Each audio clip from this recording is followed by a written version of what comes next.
thugs destroy Labour Party campaign office in Ajegunle.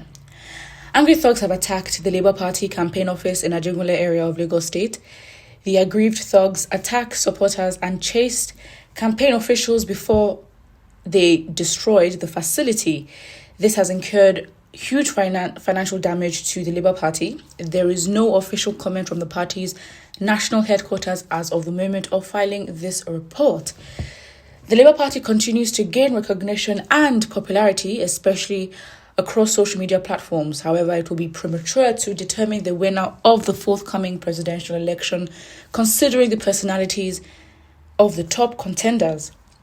Consultations, deliberations, and engagements continue among politicians. As campaign activities have kick-started across the 6 geopolitical zones of the country, political contenders are strategizing and mobilizing support in order to actualize their ambitions during the forthcoming general elections.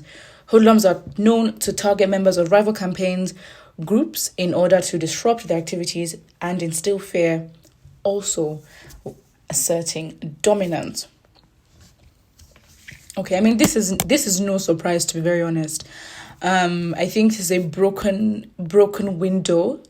The facility, it doesn't really look like a new facility anyways, but it doesn't also take away from the fact that this will cause, a lot of financial loss or financial damage to the political party. Again, as said in the article, campaigns have kick-started, and of course we have different political personalities or the actual candidates strategizing. And for example, look at Peter Obi. He is literally traveling all over the world. Yesterday he was in Harvard in the United States, and today he is in Oxford, or he was in Oxford, giving another intellectual talk. So again, everywhere is busy.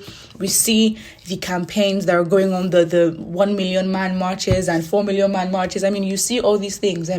Peter Obi sort of started to build Peter Obi and the Labour Party started building their relevance and building the works and building the recognition, and given how the rival parties, aka the APC mainly, given to how they react, it seems as though they're always copying the Labour Party. So you find that the Labour Party will do a 1 million man march, the next thing the APC will do a 5 million man march. So it's like tit for tat. Not really tit for tat, it's more like, well, Peter Obi does something or the Labour Party does something and then APC follows. And PDP, I guess, is just, in there in the middle, just doing its own thing, of course, being in the competition as well.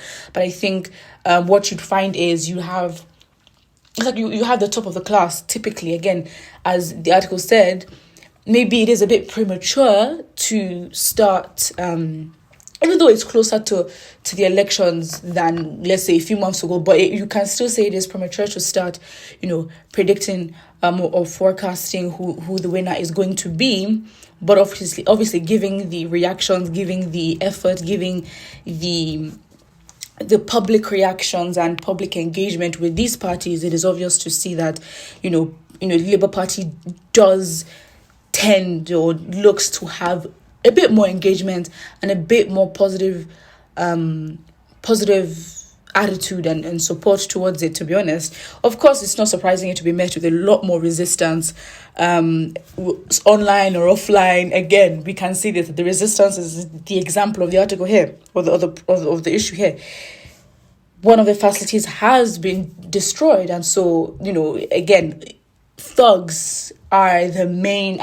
You look at Nigeria's history, and again, in other countries all over the world, thugs are like the most efficient tool in order to destroy someone's campaign or being able to infiltrate another person's camp. Thugs are just the most effective way. Again, they blend into common civilians, and on a downside, civilians who are not part of a movement or who just happen to go on about their day either get blamed or get affected by it. And it's like, wait, this is a perfect way for them to forge a narrative of who the supporters are. At the end of the day, I think it's clear. We can say for this attack, we can label it as thugs if we know for sure that it was actually thugs that did it, because most likely it would be thugs. But of course, you'd find that even any party, to be honest, whether the party has been attacked or the party that claims to be attacked or the party that sent the attacks, anyone can use whatever to either strengthen their campaign or weaken someone else's. looking at the comment section first, Orisa Akinyemi states they will do that. Their area father has come back from London, and these are the people that want to rule Nigeria. If they like, they can destroy their mother's pants and underwears. Labour Party has come to win 2023. These thugs should be careful and let them not provoke the Nigerian youth. That is one thing as well. I think this is why elections are always a dangerous, it's a dangerous season. And when it comes to even voting, you have those that do not actually vote or think that it's pointless to vote.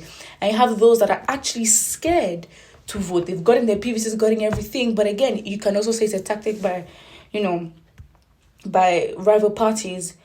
Maybe let's say in a state, a particular candidate seems to, to be gathering a lot more attention and a lot more positive attitude from the people. You'd find that that's where you find a lot of thuggery, a lot of violence, and so it discourages a lot of people from coming out, especially young people, where the percentage or population percentage is very high. So we're talking those that are newly 18s to let's say the 25s, whereby their parents are like, stay at home, you're not going anywhere, and they do make up a very significant proportion of the population, and yet these are the numbers that we need, but we'll be discouraged. Violence, it's going to get worse. I wish I could say the opposite, but it is actually going to get worse, and we will hear more reports 100%. And obviously their marches, rallies, especially for Peter Obi, and the popular one or the most recent one where the little girl is being raised in the air, and of course that has caught on and spread like wildfire on the internet. But what was also going through my mind was, wait, because at the first part of the video you see this girl walking by herself and being filmed, and I'm like, where are her parents? I mean, yes, it could be a guardian actually carrying her up, but I think it is very, very dangerous. I mean, a lot of parents would be like, what? There is no way I will carry this child is not even up to the average knee length of an adult, okay? We're talking the calf to the feet. I can use that description to give an idea of what her height is. And really, you find that, personally, yes, it was such a motivating, wow, the future of Nigeria, but that is a small girl. What is she doing there, personally? That's what I think. Of course, I don't think that we should hide political conversations from children, or we shouldn't hide these things, but being exposed to something like that, well, maybe it's a thing where we have to question a society and say, well, let's make it safer for kids to be able to go to rallies, but we are not there yet. We're definitely not there yet. Anyways, put what you think about this in the comment section below, and do not forget to like and subscribe. Thank you.